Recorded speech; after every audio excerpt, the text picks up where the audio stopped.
Well, I guess that's the end of that one. How you doing?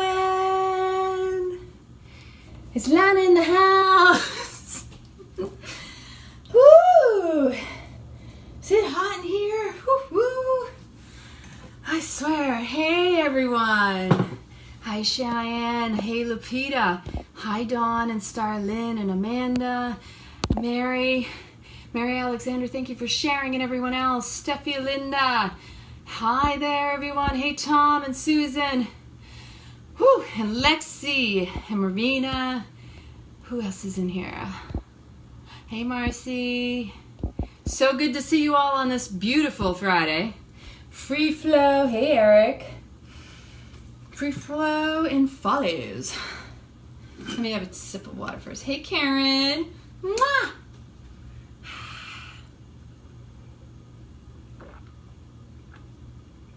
I had all these ideas of other places I wanted to be. Hey, Lupita. Mwah! So many different things I wanted to do today, but it's also it's my personal moon. You know, I just started my moon cycle, so ironically that shifts everything. Hold on, let me try this again.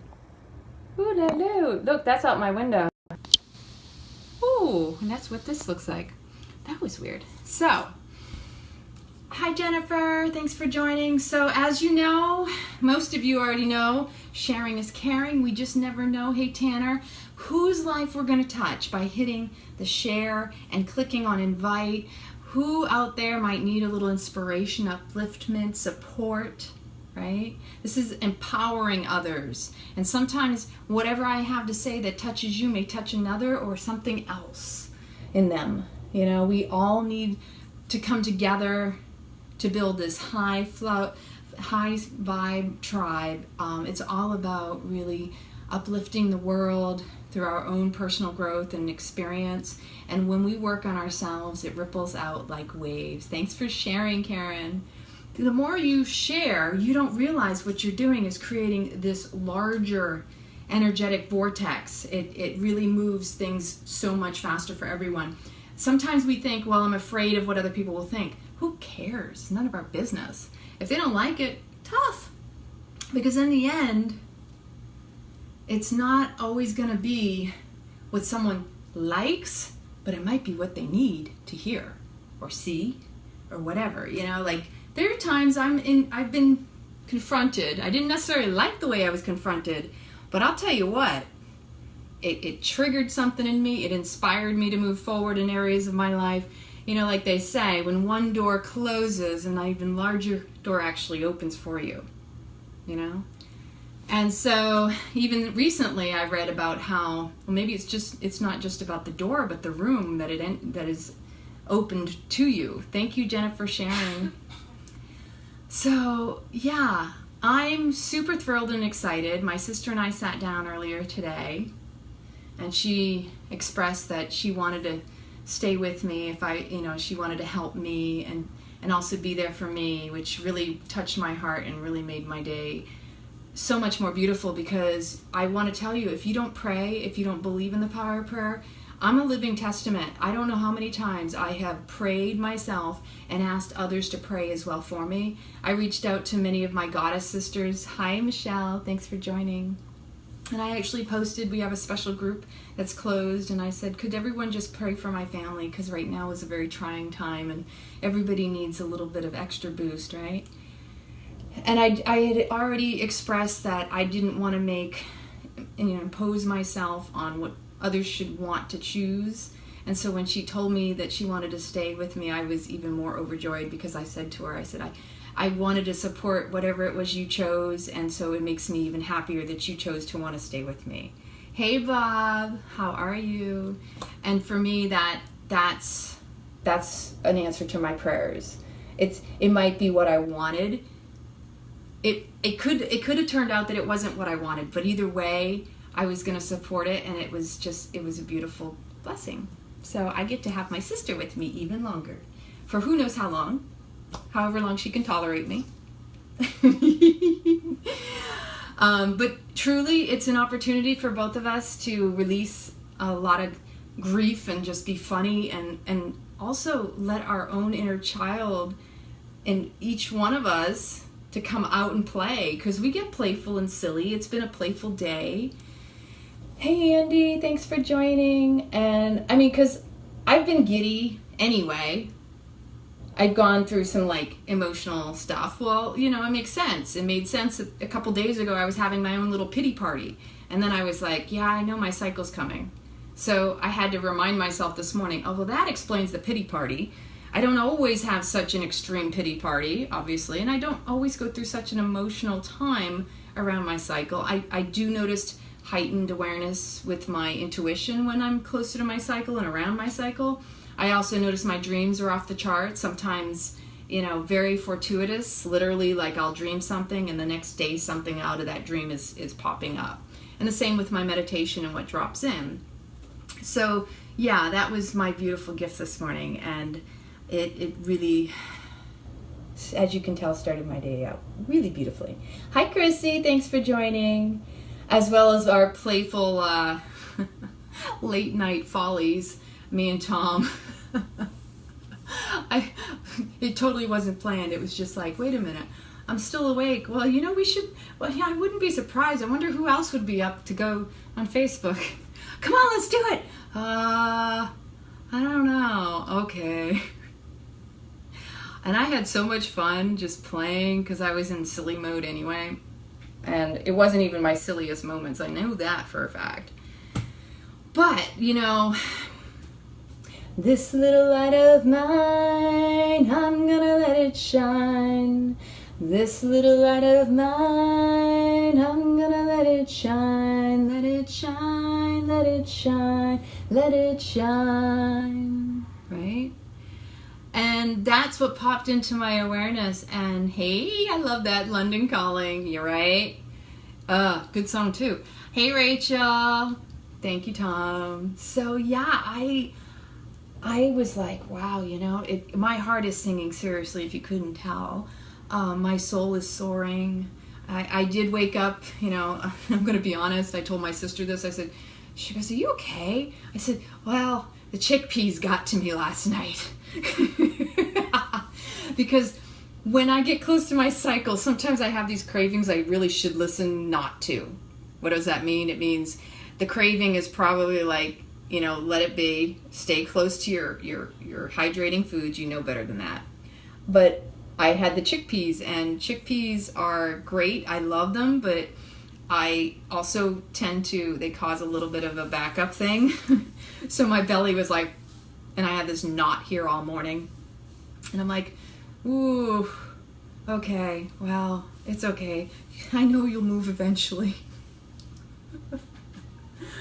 So chickpeas can be a little bit, you know, because they're beans, legumes, and again, this is why you soak nuts, soak seeds, soak beans, because there's an enzyme inhibitor that actually is part of their protection, and that's when you soak them, quote unquote, sprout them, and especially with chickpeas, it's really helpful to put in some kombu or some form of a seaweed because it extracts that phyto. Yeah. No, trust me, I wasn't even getting those. That would have been welcome, Tom. Those would have been welcome.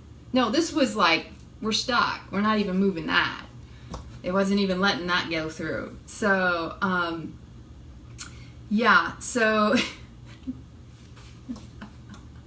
but ultimately they're phyto, what do you call them? They're anti-nutrients, because what it is like with beans, nuts, seeds, and all that, when you don't soak them, your body can't break those down as easily, so it's much harder on the digestion.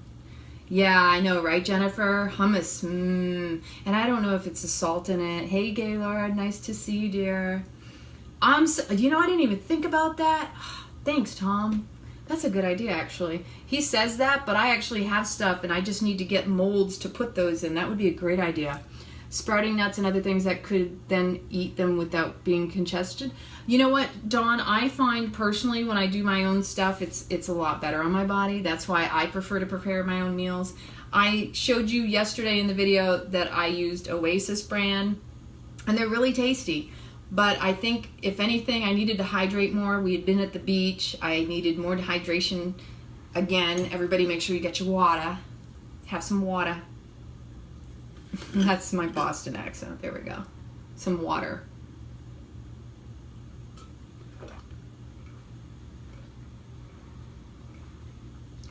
Because when you're eating things that are like really heavy, and it's summertime, and then you go out and you spend time in the sun, which is also dehydrating, and you need to replenish, you have to drink and eat things that will also replenish.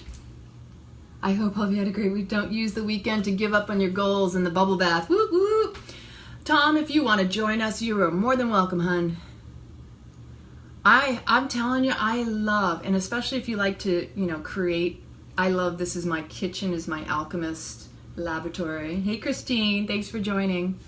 I love trying new things. I have been kind of out of touch with a lot of my probiotics. I love to make kimchi. I love to make sauerkraut, cabbage rejuvenac, my nut and seed cheeses, my coconut yogurts. I've made nut yogurts as well. There's so many lacto-fermentations that to me it's like so much fun. Oh, what the hell? You're too much.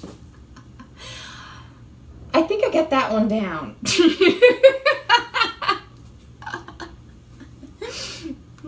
See you later, Tom.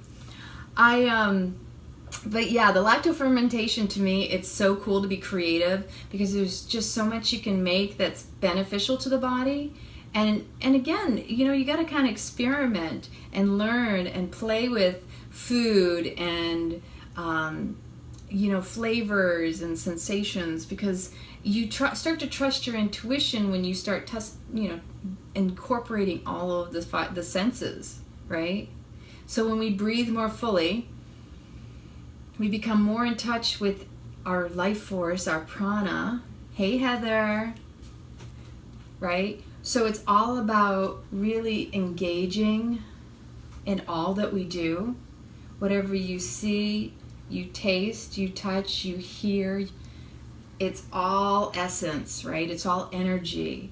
And you really want to be engaged fully with all of it. Because the more you get in touch, you can release old stuff to make room for the new stuff.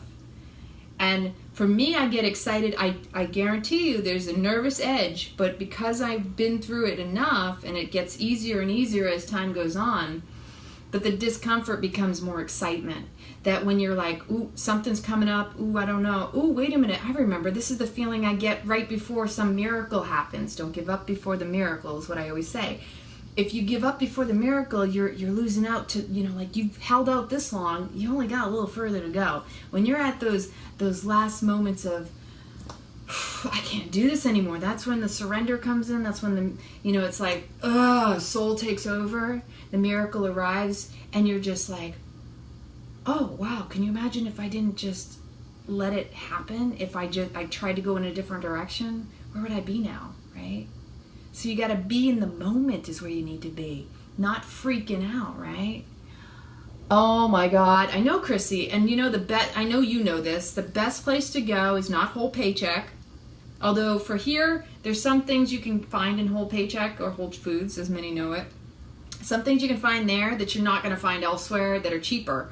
It's just about shopping around, and if you have specific items you buy like I do, and I have all of those stores within a nice, not even 5-mile radius, like just a few miles, it's crazy. But I prefer my local produce, my grocers, the farmer's market, which I'm going to do tomorrow. I'm going to go to the farmer's market with my dad, and I'm hoping to get my purslane tomorrow because I need my purslane, my vitamin C. I need some watermelons, see if they have any honeydew and cantaloupes, since the critters got mine, and I only had one that came out of all of that, and it was okay. It was lacking in the sweet department.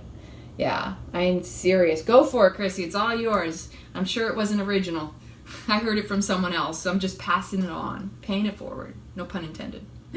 So, so I'm excited about that because I'm kind of needing all of those wild foraged greens that I love that they carry. And my lady who always has the freshly squeezed raw cane juice, and that is so full of nutrients, the minerals, fresh enzymes, right? And she'll put in some lime and some ginger in it. Ooh, yummy, yummy. And it's only like $5 for a big old container of it.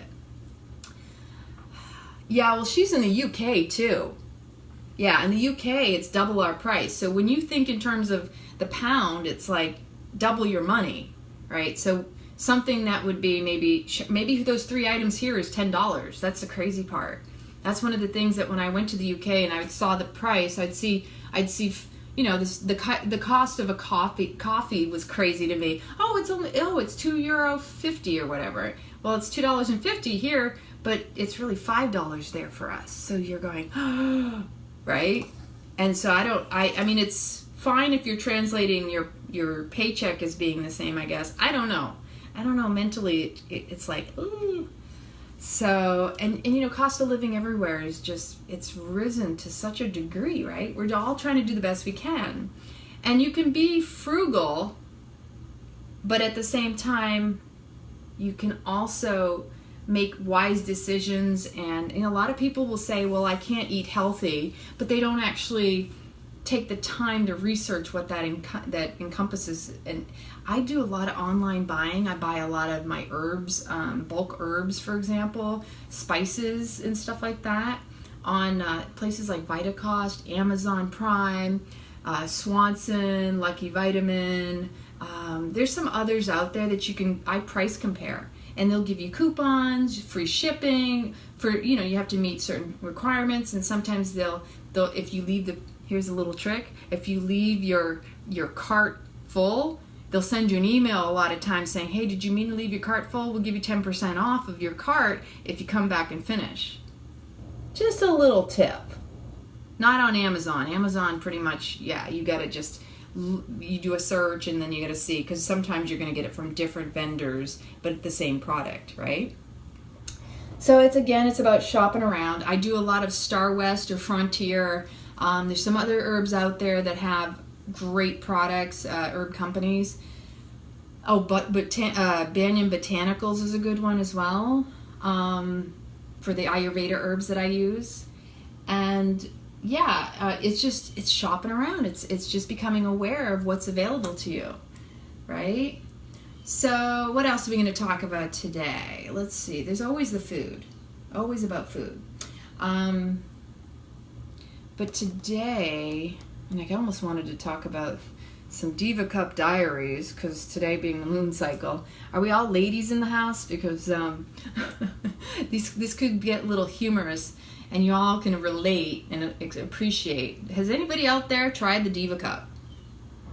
I've been using it for now about a year at least, and it's not as bad as some people think.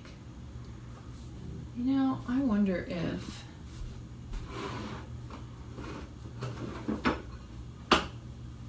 I'm just checking on my booch.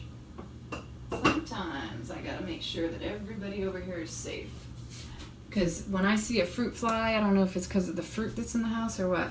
So the Diva Cup, and there's other cups out there very similar. I know the Diva Cup wasn't the first one to come up with it. There's other names and brands out there. But last year I was kind of on the fence, and somehow I came back into my awareness. I wanted to try it a long time ago when I used to follow Freely the banana girl. She was like explaining, I was like, oh, that sounds interesting. That sounds like a great concept. That sounds even better because it's sustainable and I don't have to keep buying products, which is messed up because it's a consumerism thing, right? Supply and demand. Well, we don't really have much of a choice, ladies, do we? We need something. Whether or not we have to keep buying it, pads, tampons, there's other stuff out there, I don't know. It's aggravating, isn't it? You're like going, I mean, really? I gotta pay for this and I don't get any type of subs. You know, we got a lot of health and beauty products. It's not like, it's a need. It's not a, I desire this. I think it's taxed too, if I'm not mistaken, you know. So it's kind of like, okay, the prescriptions can be for Viagra, but you don't want to pay for birth control. There's some crazy stuff out in our country and the world, I should say. So ultimately, my first experience, and I remember telling this story one time, and I couldn't even get it. I actually think I told it first to my sister, and then I shared it with another person.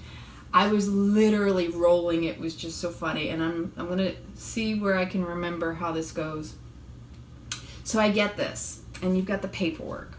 I would show you, but unfortunately, we're kind of using it at the moment. Not that I would show you, but I mean, describe it a little bit easier.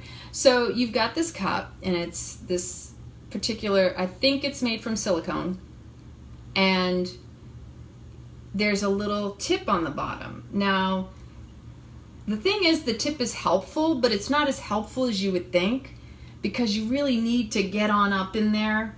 And I'm going to tell you, if you're not familiar and comfortable with your own body, this is going to challenge you. And that's where ultimately you want to know your body. You want to know what your vulva is and your cervix is and how to insert into your vagina. Yes, these are words to describe our beautiful lady parts, our lady bits, right? You know, she is a sweet spot that we need to honor, protect, and serve.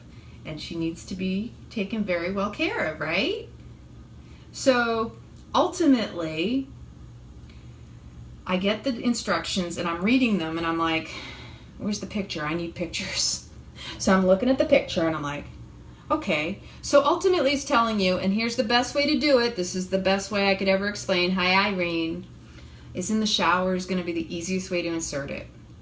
Because if you're trying to do it on the toilet, you're going to miss. Literally going to miss the target. The target is that the cup is going to go in and around the cervix. So you fold it. You can do a couple ways, because it actually explained it, but it didn't really make sense. There were two different ways to do it. It's easier to fold it in half than pinch it in half again to tuck it up and in, but you want to squat down, because when you squat, it allows you to push back toward the anus. Not saying it's going that way. It's just toward the back, under, right? And then you release it enough to where the reason you fold it is to get it inside easier, and so that you're not just forcing air, because when it's open, it's going to force air, right? So you're folding it in such a way that you squat down, you place it in. Hey, Leonello, this is maybe an interesting conversation for you to walk in on, right?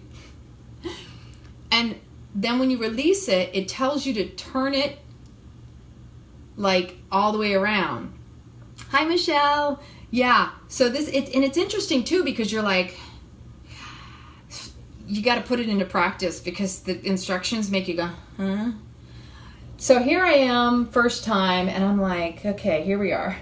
I'm like, there's two ways. Like I said, you can do it in the shower, which is going to be the easiest way, or you can do it with your feet up if you have a squatty potty, or if you're really creative, like I can do it, where I put my feet up almost to where got my feet up near the toilet. Yeah, I know, we're getting descriptive. But you fold it in half. It's the easiest way is in the shower, because you're going to squat down and you're going to place it in folded and fold it in, because you want it flat, and then you're going to fold it so that you can insert it, because otherwise you're going to feel a rip. You know what I mean? That's really the reason you fold it. But you only push it in just enough, and I have to release it to a certain point so I'm not going up and behind, because if you don't release it soon enough, it gets stuck around the outside of the cervix, and then you're like, that's why you have to turn it, right? Should you practice before your cycle starts? It's going to be messy no matter how you do this, so that's why I said just do it in the shower and practice in the shower. And I'm going to tell you, it's easier when you're on your cycle, because if you're not on your cycle, because when you're on your cycle, you've got more moisture down there because of it. So when you're in the shower, at least you can clean off, because it's going to be messy. You're going to be in there. You gotta like be really friendly with yourself and understand that this is a loving act that you're doing. And so you got to know your body. If you don't already know your body, this is going to be like, there's a lot of women out there that don't know their body. They don't even know what their cervix is. They don't know anything about the internal workings. They can have sex, but they really don't know what's going on. It's a sad truth, right? I've tried the little disposable cups. Bad experience. Maybe Diva's better. I heard something about that a long time ago and considered doing those. I think I know what you're talking about. And I think I got a little scared of those. And I don't know that the material was the best either, right? Hey, Kathy, thanks for joining. So, seriously though. So we're going back down. We're squatting. We folded the Diva cup in half, and then we folded enough to where it's in a third, right? Then you're going to place it and I mean when you're squatting, you're down there like this. You're almost sitting on the ground. If you do yoga like I do, it's going to be really easy. And then you're pushing it in. Yes, you have to spread your wings, place it in, push it back toward the anus, but you're going to release it. Maybe, I don't know about everybody else, but just a little bit in. You can release it so that it opens up, and then you push it back and you turn it. So here's the interesting thing. You have this little knobby thing on the end. It's really not that helpful because for me, I have to hold on to the end of the actual cup. And you turn it. Doesn't really matter what direction you turn. For me, I'm going to say it's turning it like this, which is counterclockwise if I'm looking from this direction, okay?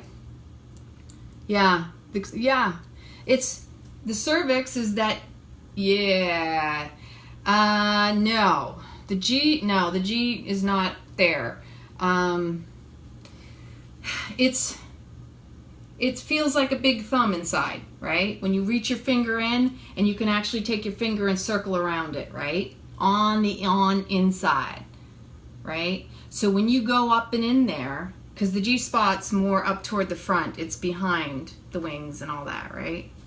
So when you take your finger and you can wrap your finger around the cervix on the inside of yourself, that is where the Diva cup suctions on, because you actually have to pinch it while you're twisting it so that you suck out the air.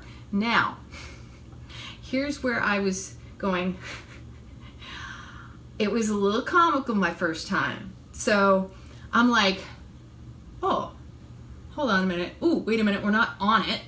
We're on the side of it. Okay, pull it out a little bit, push it back in, twist it.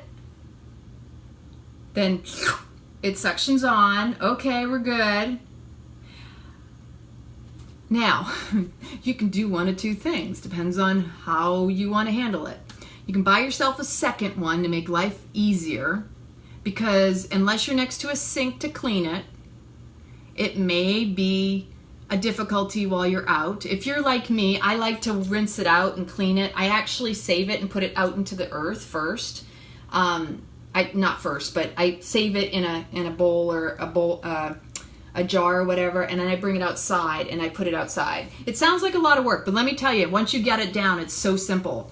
But I also have the sink next to the toilet, so it's easy for me to do that. So you take that out, okay, and then I rinse it out and I wipe it down, and then I go back in. But if you're outside, and I normally don't do this outside because I haven't, I would say you're going to want to reinsert it and just make sure you clean well after the fact, right? Because I actually wear a mini pad the first day, because this past year or so, my first and second days can be really heavy, and it's not something I'm used to. Used to be I'd have a 3 to 4 day cycle and only have one really heavy day, and it was never as heavy as it has been over the years. But that's okay, I'm good with that. But I'm aware, because it says you can actually keep it in for up to 12 hours. Well, I can tell you, on my first day, there's no way in hell that is happening. Hey, Greg and Carlton. Thanks for joining. We are having a conversation with the ladies on how to handle trying to use a Diva cup. So, okay, so my first experience taking it out. I wasn't saving it yet. It was my first run. And I got desperate, because at the point when I bought it, I had gone to Target and I had forgotten that I was like, oh shoot, I'm out of tampons. And that's when I came down to, you know what, I've been looking into this Diva cup. I might as well just go get it. And then I was like, uh-oh, I wish I had some tampons, because this sounded complicated. But then I pushed through and I got it to work. So I'm in the bathroom the first time I'm having to take it out. And I don't know what to expect. And okay, I'll do the facial expressions, then you'll get what I'm talking about. So you literally had to ask your doctor, going through everything, is this my cervix? You know what? If you don't know, it's best to ask, right? Yeah, the body is a work of art, and you have to know where things are. It's so true. It's so true. Hi, Courtney and Donna. Thanks for joining. If you've never tried the Diva cup, you'll want to watch it from the beginning, okay? So here I am. I'm like, okay, now I'm reading the instructions on how do I take this out. And as I go, it says, okay, so reach in. That means you got to put the fingers in, ladies, if you're not used to being friendly down there. Some people are funny. They don't like to go in within if they don't have to. I know it's something that, for me, it took a while to get comfortable with doing. I wasn't always as attuned to my body. So you got to put your 2 fingers in, pinch it in, right? You got to go in and grab the end of it. Now here's the thing, that little tip that's on the end, if you leave too much of it on, you're going to feel like something's constantly sticking out. Hey Amanda, thanks for joining. Mwah. If you have this little tip that's too long, on the one hand you think, well, I want to be able to reach it. You're afraid it's going to get stuck in there? Trust me, it won't. It won't. The only way it's going to get stuck is if you just don't have the, you don't want to put your fingers in to try to get it. Because it's not like it's hidden back there. Hey, teen. So you put your fingers in, and you have to actually engage the base of this cup, not the tip, because to me it's almost pointless. I almost cut almost all of it off because it's too long. You have to squeeze it to release the suction, but you also have to be aware that if you have a heavy cycle, there could be a blood explosion. So just telling you now, because I was like, whoa. Again, do it in the shower. Get familiar with it the first time you try it. Because when you squeeze it, it should release the suction. If not, here's what it'll look like. It looks like you're literally pulling it out with your cervix attached. And I'm like, okay, that's not gonna work. I'm not kidding. I was like, oh, that's what it's doing. It's suctioning onto my cervix. Because I'm like, oh, that kind of hurts, right? And you could be pulling her forward to the point where you're like, why is my Diva cup so much sticking out? It's about learning and becoming familiar with your body and all of the inner workings. And then you get it right. Trust me, it's worth the effort. Hey, Ann. Hey, Rose. And I do want to add, you can still have bowel movements while you're doing, this is inserted. Just be aware you might have to stick a finger in and hold that in there because it could be pushed out and it will land in the toilet. I'm speaking from experience, ladies. Don't make my mistake. Okay? Yeah, exactly. Oh, no. I know, because I was like, I was going to the bathroom and all of a sudden I'm like, oh, no, and I couldn't catch it in time. And I was totally freaking out, and I'm very obsessive compulsive when it comes to the clean and that mixing of stuff. So I was like, okay, I gotta go through this. I'm gonna deal with it. I'm gonna work with it. I'm over there with the baking soda and the vinegar and the peroxide, and I'm cleaning because I want to make sure it's sterile because I don't want any type of bacteria cross contamination.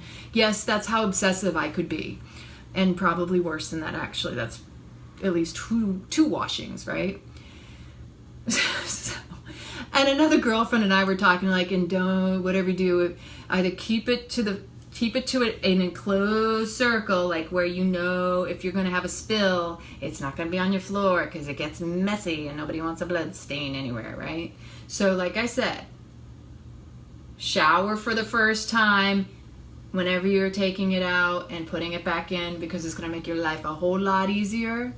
You can clean it out while you're in there. You can clean her up and make sure there's no residue. Because when you put it back in after you've taken it out, cleaned it out, and then you're ready to reinsert it, because you can buy a second one if you can't do the whole, I can't go through both processes at the same time. But for 12 hours, if you don't have a heavy cycle, 12 hours is a pretty good long time. And that kind of covers you for a good day, right?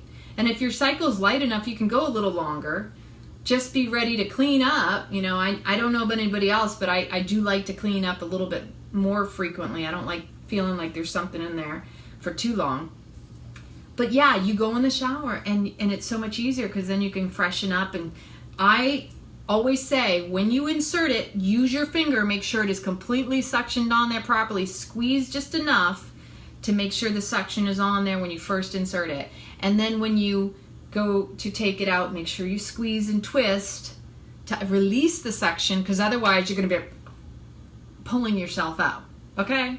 So those are my tips on the Diva cup, because I don't want you to have to go through what I went through, especially if you're going number 2. I'm going to tell you, if you're going to have a BM, just be prepared to stick your finger in and hold it at the same time, or take it out. You know, if you can do that at the same time. If you have a top, you know, if you've got a bidet, all power to you. That makes your life so much easier, because you can sit on a bidet. This is one of the things I miss about living in Europe. I used to use the bidet all the time. I didn't even use toilet paper because I had a bidet. You know, it's such a waste, and I didn't even have to use technically the toilet, because you're just going fluid, right? Unless you're going number 2. So, TMI. Thanks for sharing. Yay! So it is helpful, and it cuts down on the paper waste, especially for those of us who've used tampons all their lives. Or, you know, if I use a mini pad that first day, right? Yeah, I am on it right now too. I started this morning, kind of started last night. In fact, this morning I woke up, last night I had like a little bit of a warning, and I went, oh, okay, but then it seemed like it was not there. So last night I didn't use the Diva cup because there was no purpose. And then I woke up this morning and was like, well, I was meaning to wash the sheets anyway. What perfect timing. So I had a little itty bitty drop on my bed sheets, and I'm able to get all the stains out. Hydrogen peroxide, ladies, if you don't know this trick, it's the best way to get blood out, especially if you got whites. I keep all of my whites white with hydrogen peroxide. You can get food grade, which is 30%, and you have to dilute it. You want to be careful. It's caustic and will turn everything white, and it will burn. But you can dilute it with distilled water or reverse osmosis water. I use the non-chlorine bleach in my whites. Everything comes out nice and bright white. So it's super, super easy. Super, super easy. And so I have nice, fresh, clean sheets for tonight, which I'm extremely excited about. In fact, I might even do the bubble bath meditation tonight, just because I feel like maybe I need a bath, especially on my moon cycle, because I could really use a little magnesium, and I put Epsom salt baths, you know, and it feels so relaxing, and that'll really make my belly a little bit better off, right? Hey Mike, thanks for joining. Any questions on the Diva cup, ladies? I'm grateful to share this, because, you know, I know sometimes we need a little bit of a help, and hey, what's your experience with this? And what was funny is one of my girlfriends had actually mentioned it not that long ago and was asking for suggestions, and I had just been thinking about doing another talk about the Diva cup, because I've talked about it back in the beginning when I really started going live a little bit more and talking about stuff and moon cycles. There's a video, I think it was about early June, maybe? Early June, when I did the video about the moon cycles, full moon and moon cycles, so maybe 2 months ago. And I was talking about the Diva cup, and I did mention I wanted to do a video on that. And it just, tell you what, I just was rolling like, oh my gosh, if people could see me doing this, like with a little screen across, my facial expressions like, this is what you do? What, really? Wait a minute. I'm serious. It is just, I mean, your first experience, you might be laughing at yourself, because I know I was. And it's like, oh, that's cool. And I kind of already understood the concept, but to really put it into practice, I was like, oh, this isn't so bad. This is making my life a whole lot easier. And yeah, and I bring it out to the earth. You can use it in your compost, because you give back to the earth all of those mineral rich nutrients that is flushing out of your system, because the Native American Indians revered it and put it in the earth for renourishing Mother Earth. And a lot of people are kind of grossed out by it, but really, come on, you know, there's so much we have been taught that is ew and taboo and gross, and it's non-hygienic, but yet meanwhile we're more than willing to put crap chemicals. Like, where's the compromise here? Technically, we've gone in the opposite direction, and we really need to honor the old sacred practices that our ancestors did for years. I remember my mother had a friend who came to visit us. We were living in Maine at the time, and I admired this woman. I think her name was Susan, and she talked about how she would just sit on the toilet and just let it all flush out. Like, she understood her cycle, and I was really young. I mean, like, I was maybe 7 or 8, and so I wasn't even close to having it, but there was something really revering and beautiful about her, how she honored the moon cycle and how she treated her body, and she could just allow it to flow naturally. And I was like, wow, what a beautiful woman. I admired that so much at that age. And it wasn't anything, you know, to some people they'd be like, that's kind of weird, you know, but that's because of the conditioning, right? We're conditioned to think, ew, that's gross, but we're supposed to be all dolled up with, you know, the makeup perfect and some Botox and some boob jobs and, you know, plastic surgery. Like, okay, where's the disconnect here? I mean, what is natural and what is unnatural? You know, we have to embrace everything about ourselves and love ourselves where we're at. This is all part of the self-love, the self-care.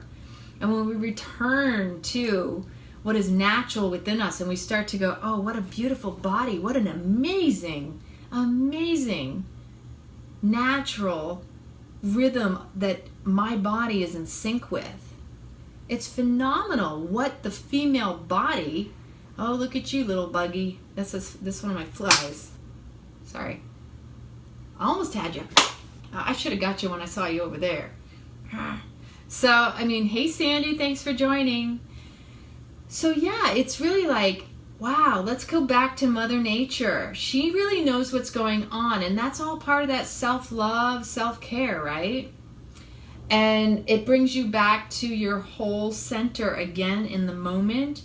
And the more in tune you are with your own cycles and the breathing, and it synchronizes you, and you start to notice, oh, you know, it's like when we're in certain phases of our cycle, it's the planting of the seed, it's the nurturing of the seed, it's the harvesting of the seed, it's the releasing. Like, there's this whole cycle of 4 weeks, right, roughly. And so each cycle also is associated with what's going on in our lives. So if you start to pay attention, hey, what's going on, and whether it throws you off or, you know, it keeps you in sync, and if your emotions are here or there, you see how it's all connected. And especially as women, we're extremely intuitive and highly aware during our moon cycles. And it's ironic that men would call it, oh, it's manic. The women are on their cycles, like giving it a nasty connotation, when in reality it's really more like a jealousy, like they don't get it. And I know many men who honor and appreciate and respect it, but because of our society, they've turned it around as being like, you know, like a lot of women are embarrassed about it and don't want to talk about it. They've been shamed through it. But that's what it's all about, where we come back to this web of inclusion and embracing every aspect, especially where we're at, and honoring and being able to say, this is my moon cycle, so that means I'm going to exercise more self-love, more self-care, more coming back to, okay, hey, Master Shifu, how are you? So it's like, as women, we want to come back to, oh, it's my moon cycle. Okay, it's time to go within. It's time to listen to what's coming through, right? Men are attracted to us like crazy when we're menstruating. Actually, when we're ovulating, honey. You're more attractive when you're ovulating. Because why would that be? Because you're fertile. There's something in the tone of our voice that men are like, ah. And not always do they recognize that, right? Strangers in the night, right? It, you know, and that it could be, you could notice it then, but I notice it more so, especially because the more I read about it, it's definitely during ovulation for me. Like, all of a sudden, if I'm out during that time, I'm like, I must be, well, I know when, but, you know, I'm like, you'd be surprised. It's kind of cool when you start tracking it, right? Hi, Jeanette, how are you? So yeah, it's really powerful. We are very powerful. We just need to honor and embrace that. Right, Marina? Go figure, right? Yeah. Yeah. So it's all perfect. It's awesome. So yeah, it's a beautiful day. It's Friday. Friday, I'm in love. And I'm in my kitchen. I have to brew kombucha. I'm going to make some ginger kombucha. Oh, I made applesauce earlier. I should have tuned in then, but I wanted to give the time to my sister because we had such a beautiful talk this morning. And like I said, I'm really excited. It was like having my prayers answered, like I said. And to have my sister staying with me is a true blessing. And I said, we'll figure it out. We'll work it out. It'll all be perfect. Because I know it's a small space and she knows that. But, you know, when you love somebody and you want to be there, and I told her I really wanted her to be here anyway. And so I just was grateful that she decided and chose and asked and wanted to be here as well. So, yeah, when things come together, you have to allow the flow and not try to enforce it. Because for me, I was in a little bit of a frantic state a couple days ago, worried. You know, I didn't know what she wanted to choose, but I had to surrender to the fact that she's an adult and she's going to make her choice, and I want to honor whatever that is. So if she chose to do something other than want to be with my dad or travel or be here, I had to sit there and go, okay, you know what? She's going to do whatever she's going to do, and I'm just going to allow that. And you have to hold space for others. You can't expect you know what they deserve or need and impose yourself, because in the end, you know, people have to, again, emerge from their chrysalis like the butterfly on their own time, without any impediment, without any help. We're all going through a massive transformation right now in the world. People are coming out of their shells or out of their skin, and some don't even realize what's happening as they're going through a transformation. Because when you resist something like change, the tension, the pressure, the suffering will ensue, because what you resist persists. So if you resist moving forward, it's going to feel so much more difficult. When you just surrender to the flow, it does unfold beautifully, more beautifully than you could ever want, wish, or desire. And that's so important to recognize. Because when you're resisting, that's what's creating all of that trauma going on in your mind. The mind can go off in that monkey tangent if you allow it. But the moment you're able to witness it, sit with it, breathe into it, what is this trying to tell me about myself right here, right now? What can I learn about myself? Why am I feeling such resistance? Where does this really, really originate? Is it the reawakening of a trigger that's coming up for healing? And what am I so fearful of? Because everything always works out in the end, right? You're still here. That's the beauty. You're all quiet. Oh. Does anybody want to come in and say hi? Join in, introduce yourself? Oh, thank you, Jeanette. I'm so grateful for you all to show up and just indulge in me. It's some days are easier than others, and some days are just like ease and grace and flow, and it's embracing everything as it is. And you know, you have to allow yourself to be the light sometimes in someone else's darkness, and just hold that sacred space. Hey, Dad. Dad's going to the market with me tomorrow. We're going to go get some fresh produce from the grocers. We love the market. Woo-hoo, I can't wait.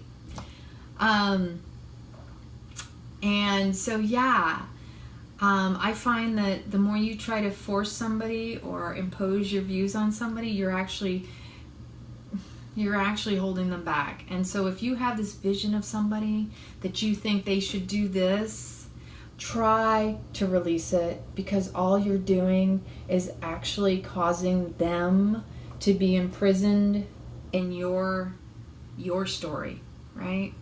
Because you're energetically holding them a prisoner of that situation. What you need to do, if anything, is to pray and hold them in joy. Imagine them happier than ever. Love them where they're at, because the more you try to tell them what they should or shouldn't do, it's not going to help. It's going to cause the resistance. The best thing you can do is say, hey, I'm here to support you no matter what your choice is. And let me know if I can help you. How can I help you? How can I serve you? What is it that you need? And allow them to ask and to tell you. Because sometimes, and especially with family, the hardest thing is family thinks they know best. They want to help. But what they don't understand, helping can also mean stepping back and just listening intently to hear, not looking to give a solution or react or respond. Because you have to understand, sometimes people need to be heard, need their story to be heard, because their experience is not what you know. Your experience and their experience could be at the same moment, but they're going to be unique. You know, my sister and I grew up, and we can talk about a story. Do you remember when? And for her, it was a totally different experience, and she has a different emotion around it than I have a different emotion. My memory might be a little bit different. Oh, well, I don't remember that part. Like, we talk about stuff, and she'll say something, and I really don't remember that, you know? I don't remember a lot of little details that she brings up, and I'll say, well, that's not what I remember. And sometimes I'll turn around and say, well, wait a minute, from my recollection, that's not what happened, but here's what I witnessed and what was my remembrance of that. And when you have two people come together, sometimes it brings some clarification, because the mind only remembers the story from the last time you talked about it or told it, not from the original occurring event. There's a great TED Talk that talks about this, and how when, let's say a crime happens, and the interrogating police turn around and they say, well, what was it like this? And they're actually manipulating. They don't even realize, or do they? I don't know. When you try to interject something into someone's memory, you're manipulating the story. So then they're questioning what they even remember. And if there's individuals who weren't present, they really don't even know. Hi, Thea. Thanks for joining. And so the idea is to allow and honor that while that was their experience, you can say, don't react to it, but you can say, well, that's interesting. That's not the same experience I had.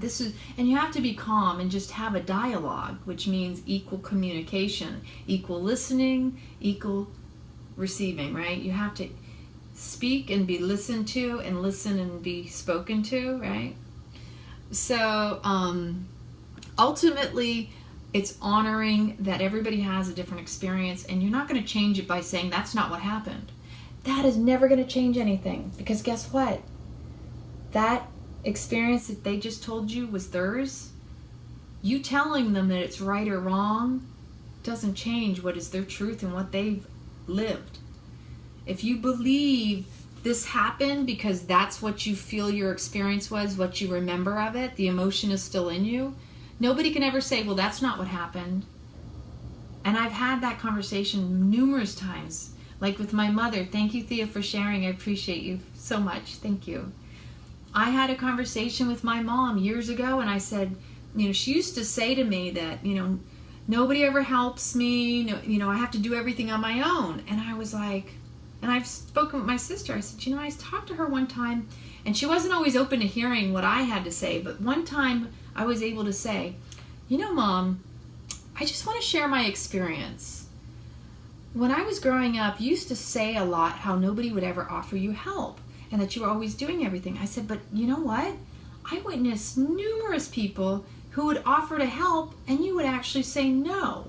Because at the same time she would say nobody was offering to help, she'd also deny people to help her, because she had this also, what we would call this belief that was fighting against it, that nobody ever wants anything for free. So if she were to allow the actual help, that would also mean that she would have to give something in return, and she didn't want to have to deal with, you know, the expectation. So it was an interesting dynamic, and as a result, my mother was creating her own suffering, like creating this crazy loop of, well, nobody's offering, she's denying, and she's, like, you can say you want something, but if you're not open to receiving it, it's pointless. So you have to ask yourself and engage this mind that is creating the suffering. Engage the mind and say, am I 100% available, showing up, and am I truly allowing what I claim it is I want? Because you could just as easily be saying you want something and also denying yourself from it because you have a delimiting belief. Something that says, well, I want this, oh, but you can't have that because everybody wants something from you, right? I mean, this is part of our culture and the programming that we've experienced, that nobody ever wants anything without something in return.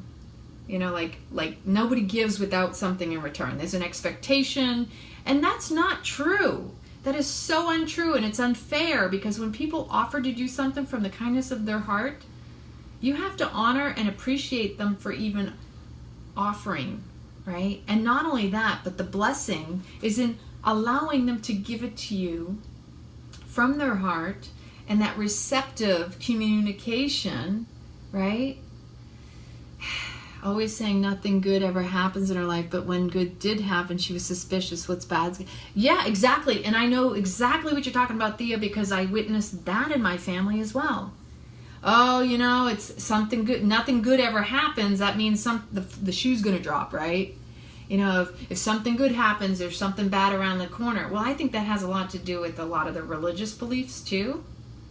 Do you read the doom and gloom of the scriptures, or do you look at the blessings and the miracles? Where's your focus? And I have to say, there's a lot of beautiful stories in the different scriptures of not just the Bible, but other teachings. And so therefore, I am open to anything out there, because I know that miracles exist across the world, and you don't need to subscribe to any of them, but you have to look and expect them without how they look, right? Don't be attached. Just know that they exist and allow them to come into your life. Where attention goes, energy flows. If you're always looking for the doom and gloom, oh, something bad's going to happen. Well, if your mind's fixated, what do you think happens? You're drawing that in, because life shows up where you're at. And if you're in a space that is doom and gloom, and your experiences are that, well, you have to consider who's creating it. It's not being done to you. We're not victims. We're not victims of our circumstances. We're actually slaves to our mind, our ego. The ego wants to turn around and say, see, I was right, versus the heart, I want to feel good, right?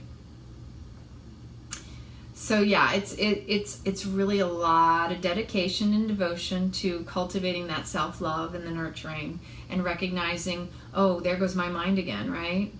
It is the law of attraction. And often, when I first read The Secret, I was thinking, something's missing here. And what was missing was the emphasis on where attention goes, energy flows. So if you're, oh yeah, you can have all these positive thoughts and do affirmations, but if you, again, have a delimiting belief that basically is counterproductive to those beautiful positive thoughts and affirmations, you got to work even harder to get them.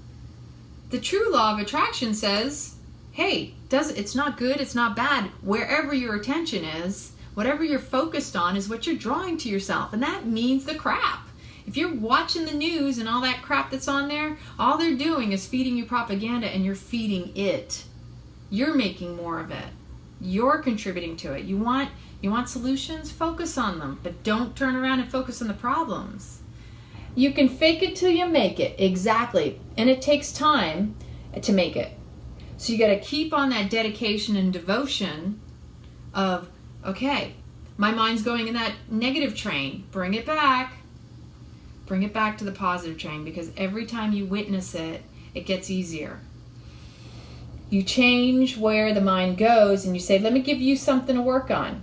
Let me give you a positive, uplifting thing to focus on, solutions, solving. Let's find something creative and fun. Get outside in nature. Go play like a kid. Get yourself a hula hoop, right, Marina? Go out and do cartwheels and run and take walks. Get a dog, a cat, an animal, play. Sing with the birds. Whistle. Whistle while you work. Da-na-na-na-na-na-na. It really is not as difficult as we make it. And we're only making it from here because we're creating everything with our mind. Oh, I decide I'm going to walk over here and get some water, right? I'm thirsty. I'm going to drink some water. But it all started with a thought. I'm listening to my body. My body's telling me, my mouth is parched. I'm dry. I'm going to drink some water. Action, it's conscious, right? And if you're mindless about your awareness, you're like aloof and not present, you're going to lose all the blessings in the lessons, right? And they're really, it doesn't even, they're not even lessons once you get into that ease and grace. You start to just see the divine dance. You see the cosmic flow and how everything unfolds beautifully. And there is no divide or separation of this is good, this is bad, because you see that it's when you can be from that neutral spot, the presence, and you're right between those contrasts in perfect balance and harmony, maintaining that neutral space, that 0 point, right?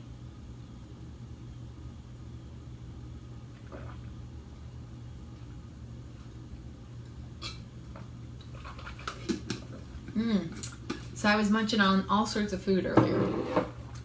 I'm going to tell you, I woke up and I did my practice and I was sitting in my meditation. I'm like, Hail Mary, chocolate, mint chocolate tart. I'm not kidding. All I could think was, I want that mint chocolate tart. Hail Mary. Thank you, Thea. Mwah. So guess what I ended up doing? I ate the whole thing. And it was good.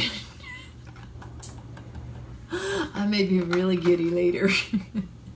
I got my chocolate fix with mint on. I'm telling you, that was the bomb.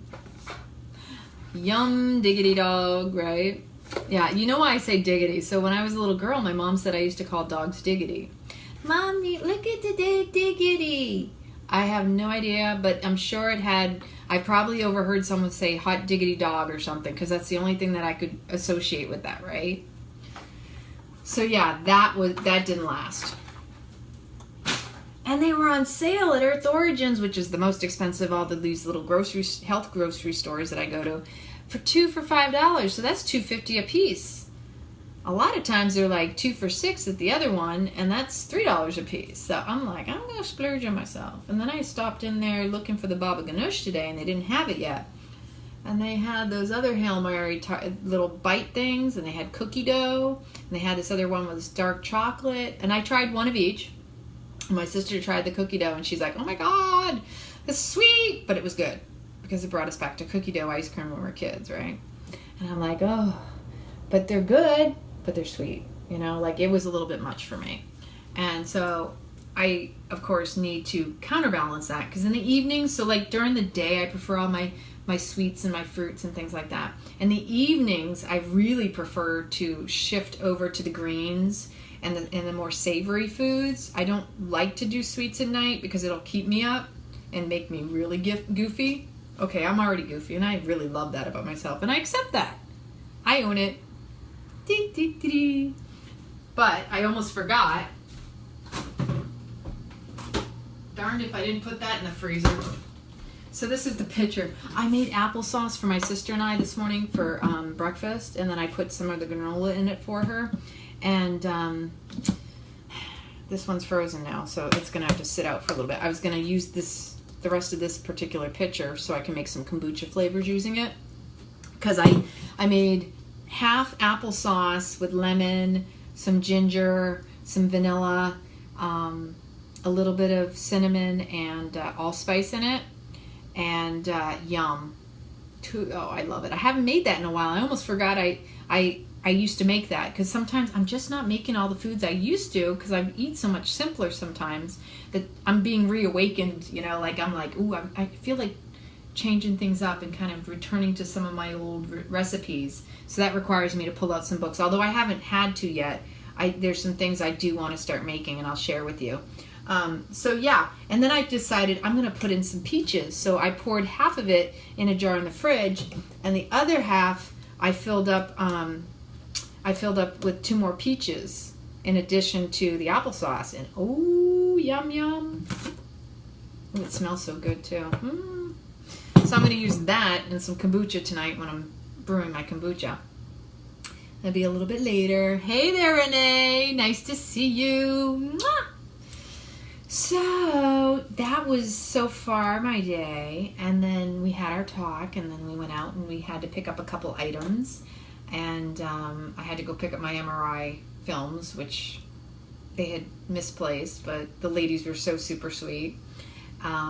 Yeah, it was a beautiful day. I'm very grateful, very grateful.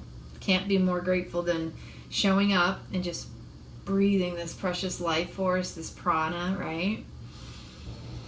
How blessed are we? You know, we can choose how our day unfolds. And it's as simple as just tuning into that breath.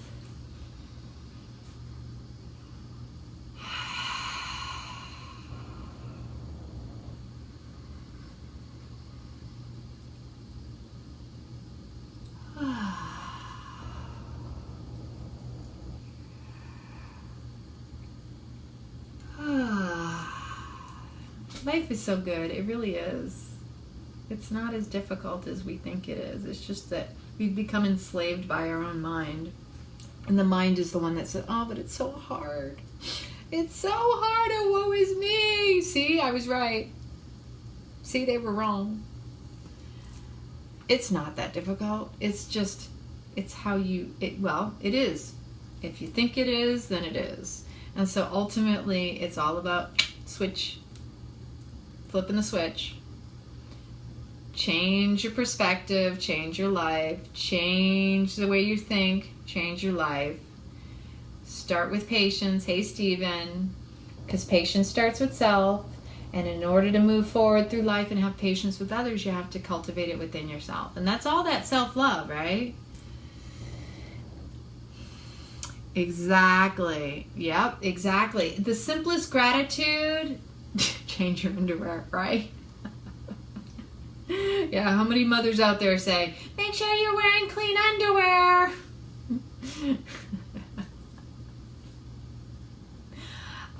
Just the simplicity of being grateful for the breath of life. Yeah, oh, it's been frozen. Then you probably have to restart the app, because I've had that happen several times.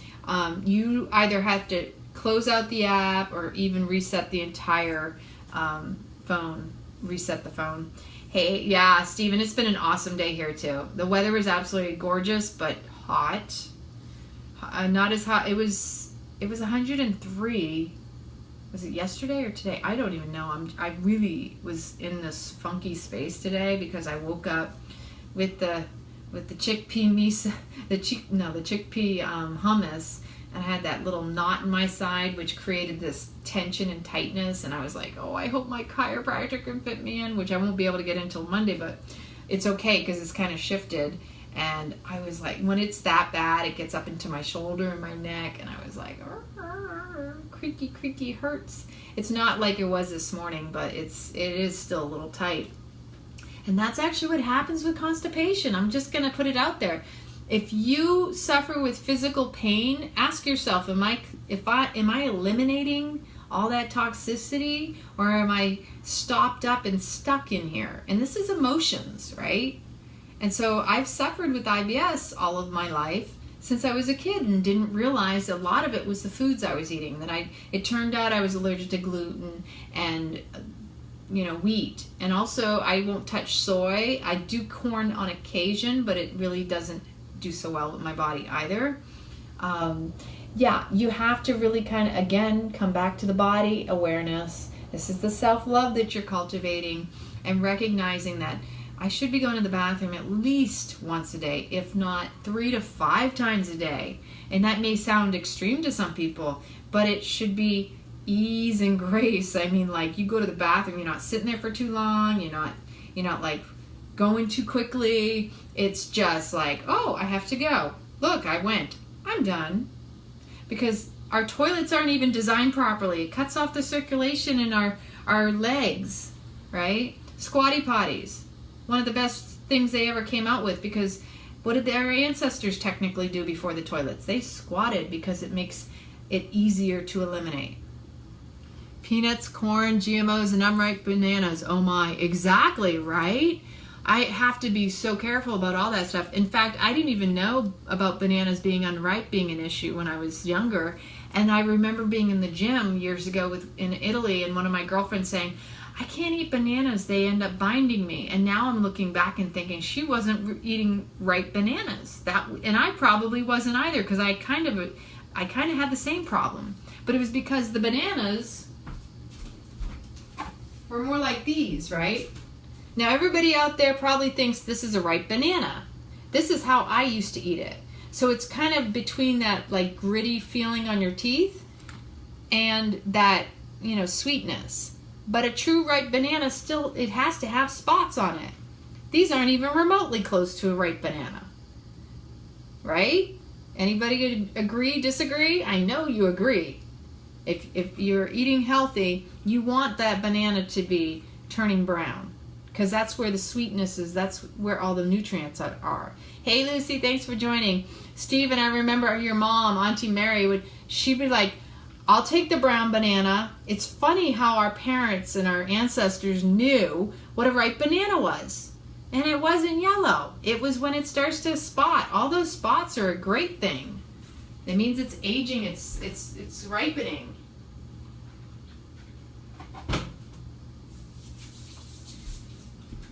So I am going to sign off if you're all good. Exactly, the spots are anti-cancer fighting to the max, right? So that's the other thing. So I want you to consider this. If anything that you're eating, like fruit especially, consider if a fruit is not fully ripened and you consume it, the fruit still needs to ripen. So who's going to get the nutrients? The fruit's going to want to pull the nutrients out of you because it's still kind of trying to ripen. Or the body who needs nutrients, but it's not getting it from the fruit because the fruit's not ripe yet. So it creates this actual fight between your body and the fruit if you really think about it on an energetic level. It's like, well, you're not really ripe. I can't really get what I need from you. Hey, that's okay. I can take from you what I need. That's the same thing with a lot of other foods, not just the fruits and the vegetables. But consider that when you eat the foods, if you have a reaction or it doesn't digest properly in your body, that if it isn't fully ripe where it needs to be, it's probably going to pull what you need out of you for it to try to continue to ripen. It's kind of an interesting way to look at it. And I remember coming up with that a while back going, oh, that actually makes sense now. I get the ripening process. If it's not ripe, it's going to continue to try to ripen. Kind of weird, but just a way to remind yourself that I don't want to eat that. It's not ripe. It's going to actually it's going to cause my body to be depleted from something because it's going to try to pull something. It's like it causes the inflammation, right? And especially an unripe fruit may cause the difference in the stomach acids, right? So you need special acids for things that are alkaline versus acid, right? There's different enzymes and the pH level of how your body handles it. Do I think green peppers are not ripe, or that's a myth? I personally not big fan of green peppers myself. Unless we're talking like habaneros, and those are funny because I sometimes like them when they're green and sometimes when they turn red, or not habaneros, I meant jalapenos. But as far as regular green peppers, I've never been a fan because to me they're not a ripe pepper. So Awesome, Lucy. Letting go of soda is key. Oh my gosh. GMO, corn syrups. That stuff is so detrimental to your body. It eats away at your calcium, your bones. It causes uric acid, which eats away at the synovial fluids in all your joints, which is why people have bulging discs and the cushion and all that spinal fluid ends up getting eaten away. It also causes gout, right? All those high fructose corn syrups, whatever they want to call it, because they try to change the name and try to trick you all, right? Soda is the worst thing. It's horrible in the teeth. You can use it though if you want to take rust out of metal. Hey Dawn, right? A lot of people, they're just not aware. But if you do a quick Google search, the body's effect on soda, it will flip a switch. I'm serious, just watch it. I know there's some videos out there. It shows, I've seen a TED Talk, I think, a while back, where they showed what happens as your body consumes sodas. Yeah, big time. It happened to you today with a cantaloupe not ripened enough, but eatable. Yeah, belly bloat, right? And you're like going, ugh. Hey Paul, thanks for joining. So yeah, you just got to be really attuned and notice it. And what do I think of lemon water, warm versus cold, or not at all? Okay, so I have a mixed view on the lemon water.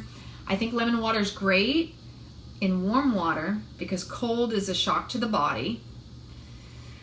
The problem I have personally with lemon water is it eats away at the enamel on our teeth, and I realized I was doing it for at least 2 years before I realized it was actually causing me periodontal receding gum line. Now my gums are healthy, and I'm sure it has to do with probably my brushing too. I mean, I went to the dentist said my gums are fine, they just want to fill in where the gums have receded away from the teeth. And I'm like, well, I had another dentist who told me they wanted to give me treatments to get the gum line to come back. So I'm kind of confused and I'm on the fence on how to handle that at the moment.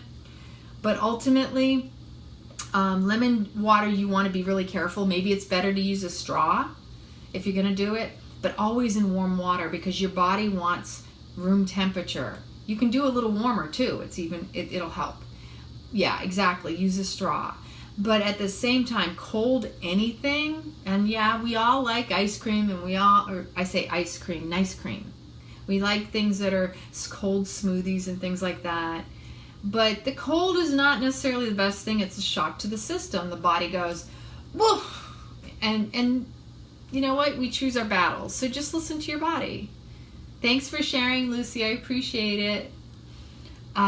So yeah, thanks for asking those beautiful questions because just never know. Somebody out there might have that same question. They just didn't ask it. And they're like, oh, I'm so glad someone asked that question because now I don't have to ask. And now I'm aware because maybe it pops into your awareness when you're not around where you get the answer.